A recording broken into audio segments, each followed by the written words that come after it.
Hi, I'm Carlo, and let me tell you the story of an ordinary boy who lives for his reasons.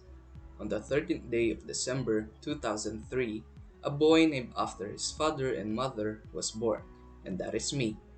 I may have been born normally, but I have a quite interesting story in life that I would consider not so ordinary.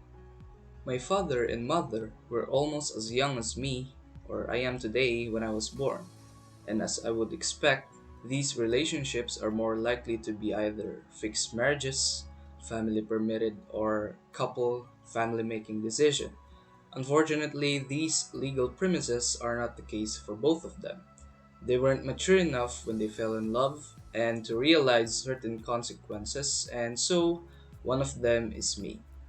They had kept me together for years until the relationship failed, and for this reason I had to stay with my grandparents. Despite this, I never felt abandoned since my lolo and lola took on the responsibility of becoming my father and mother. I can consider myself fortunate since my parents separated. I was just a boy who did not have the consciousness to experience emotional distress.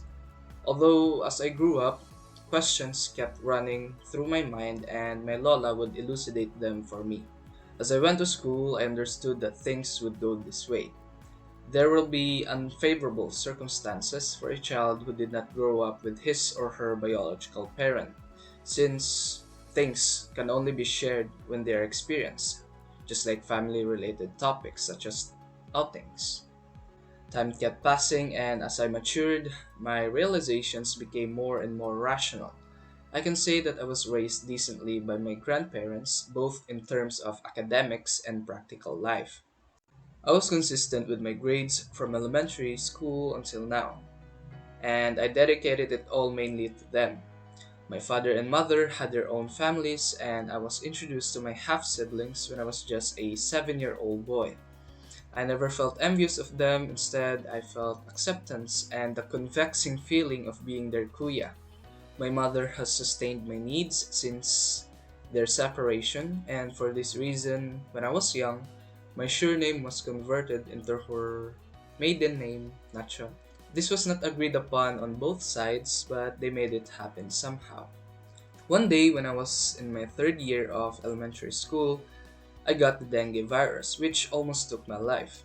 From there, I thought that was the end of it.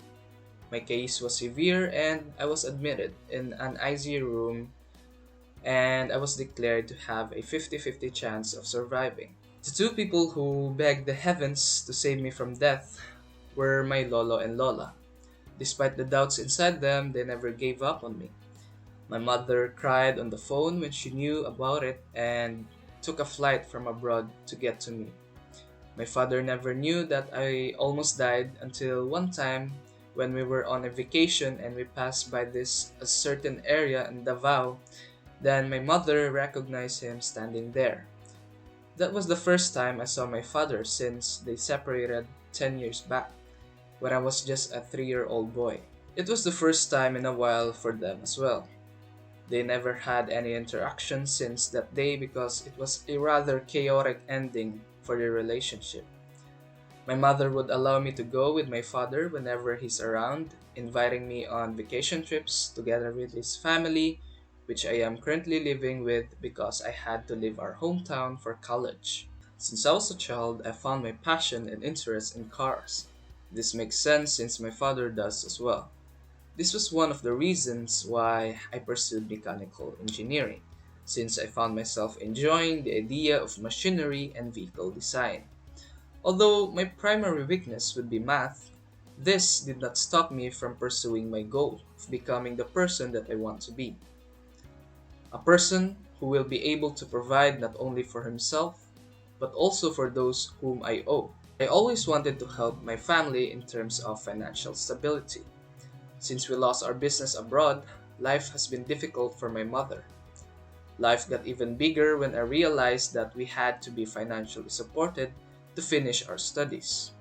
My stepfather also struggled since life abroad is quite needy.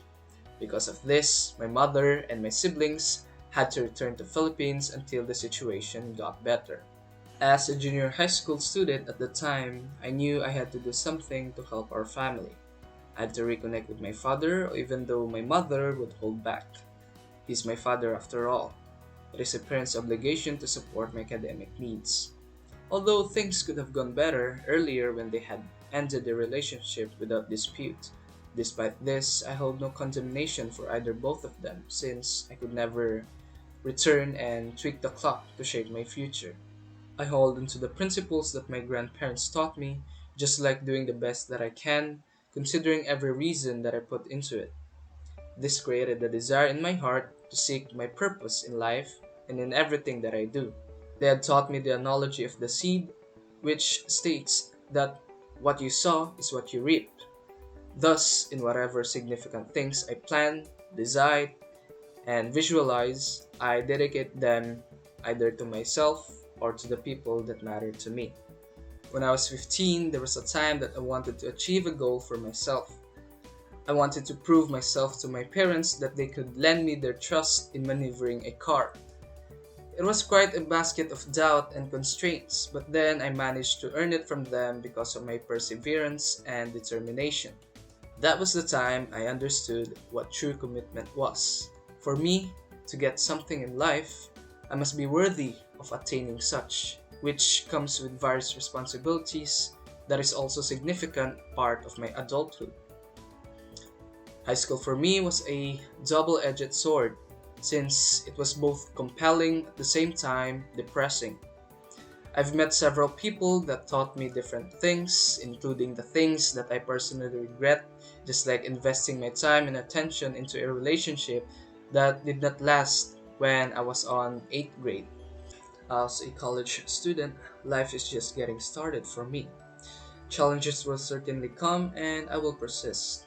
It may sound cliche, but I consider this as the beauty of life.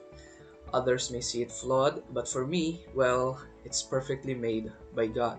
For every dismay that came along the journey, it all strengthened my faith to myself and kept me starved for success every day.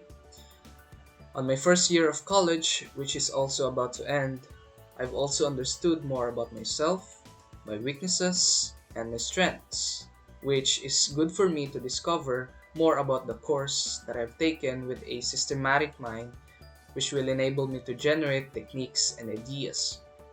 Years from now, I may be watching myself today through this video. I hope, wherever you are at some point in life, may myself found my purpose. And that is pretty much about myself. A person from a not so broken family who somehow managed to understand and experience things on a young age and is currently on a progress of getting to know more about himself and achieving his goals, which are dedicated to the people who supported him from the beginning. A boy who lives for his reasons, reasons that turn to be his purpose, the purpose which he seeks every day in his life, and until then, life is defined for him. Thank you for watching, and that is all.